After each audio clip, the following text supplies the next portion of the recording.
I actually think I have a good sense of which way each of you are leaning, and I Okay. would be shocked if this is unanimous. But in the instance LeBron James does return to the Cavaliers, if he signs, do you believe his impact in Cleveland will be bigger for the Cavs on the court or off the court? Jason, why don't you start us off? By the way, Jason and I both said before the break this is easy. Mike thinks we have different opinions. Before we say our opinions, Mike, give us what your prediction was. I know Jason's going to say off the court. Yes. And I'm pretty darn sure you're going to say on the court. Okay. And I think G. Bush is going to say on the court as well. Okay, go ahead, Jason. I'm off the court. He's right. Okay. I think it's off the court. And this Cavs team is very good, right? They're made conference finals. Yeah. But they don't have that. They're just missing that. Yeah. And that's what LeBron, that's part of what he brings. And I told the story before, but when he came back in 14, he looked at Tristan and Kyrie. Tristan told me this. He looked at Tristan and Kyrie and said, close your mouth, open your ears, open your eyes, do what I tell you to do, and we'll win. And they did, and they did. And I don't think it's that dramatic because this is a team of veterans. Yeah. But this is a team of veterans that clearly doesn't quite know how to win at the highest of levels. I think that's certainly true. Fair. Yeah.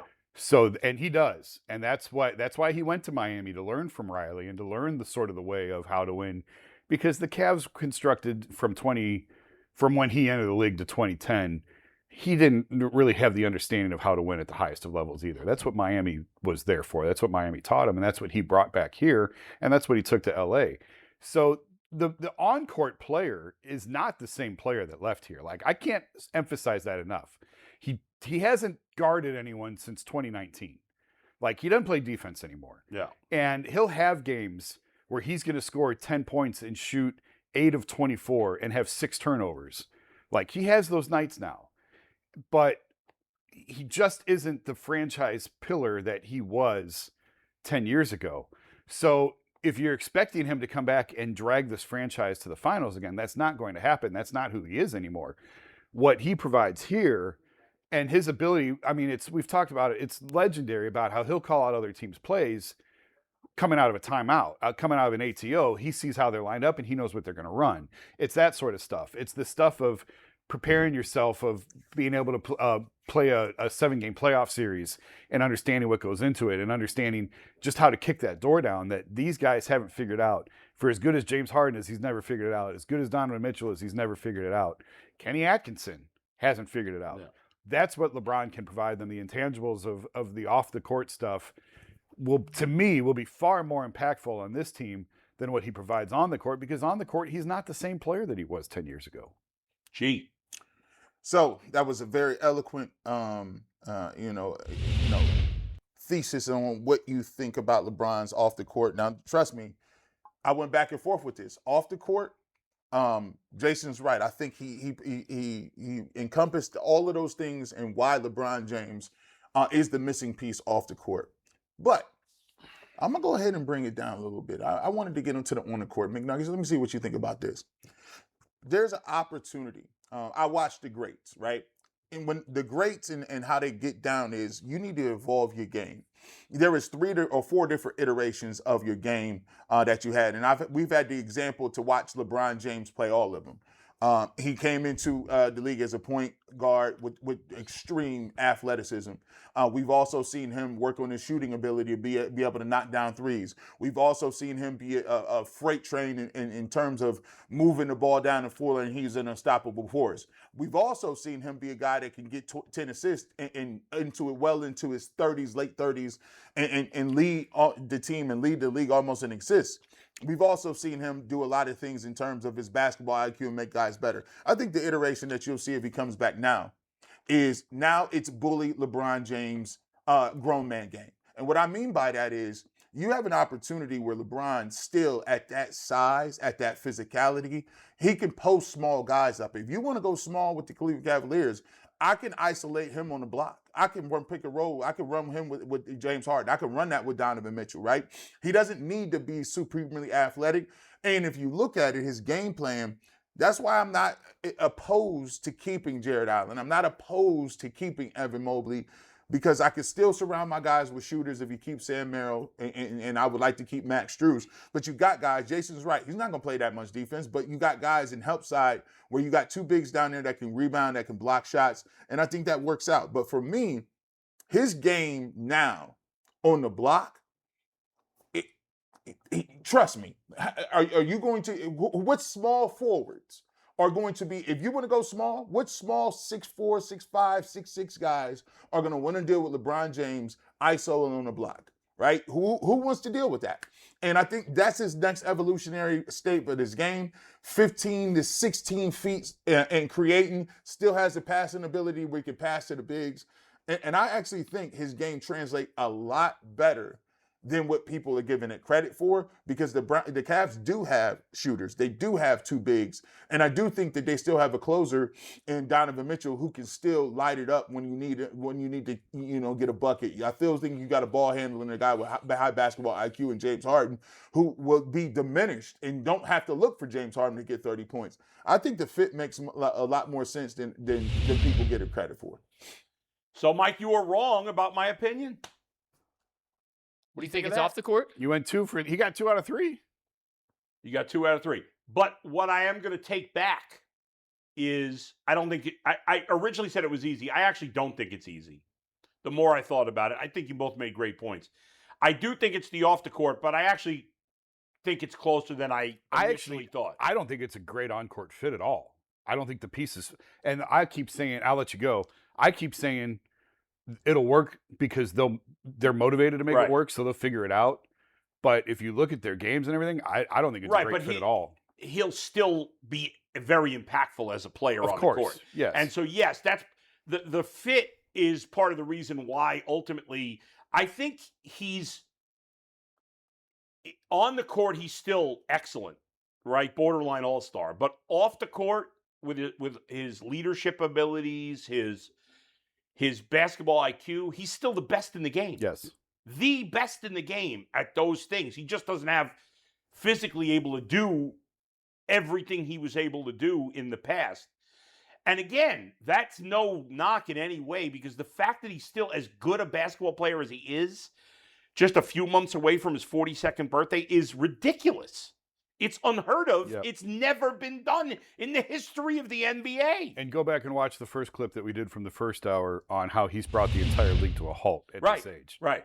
Tom Brady is the only player in the history of sports, or at least sports that we pay attention to, in their 40s that were still impactful at this level. Nicholas, I looked this up yesterday. Yeah. Nicholas won a Masters at 46. Yeah, I don't. And Brady won the Super Bowl at 43. Yeah. But neither one of them put their league in a chokehold. No. The way LeBron Brady's has. the only one in the conversation. Would you consider Rodgers and his impending, am I coming back, am I not? Yeah, right. Having the league in a chokehold, not in the same That's capacity, right. Jason, but... No. Because the league moved on. The league didn't care for Aaron Rodgers. Were you asking that seriously? Yeah, no, that's well, not. I was saying nobody cared about it, whether Aaron Rodgers was coming back or not. It was a non-story. It was a pretty big story. It was a story. But, it was not a big story. But the NFL is not the NBA, and nothing stops the NFL. The right, pandemic didn't even stop if the something NFL. did, it wouldn't be Aaron Rodgers, because he's an okay player at this point. Yeah. He's not special. LeBron James is still one of the best players in the league. At 41 and change. That's insane. More than any other sport. Because in basketball, you get old quicker, outside of maybe tennis, than any other sport. Certainly the team sports that we pay attention to. Yeah. So it's nuts. But yes, ultimately, he's more impactful with his leadership, with his basketball IQ, with his pushing other guys to be better, getting the best, getting the right stuff. And who knows? Now, another reason I thought, the more I thought about it, I thought it was closer, is because I guess there's a little part of me that's worried there's enough veterans here that they won't want to hear some of that stuff. But I think it's the right group of veterans.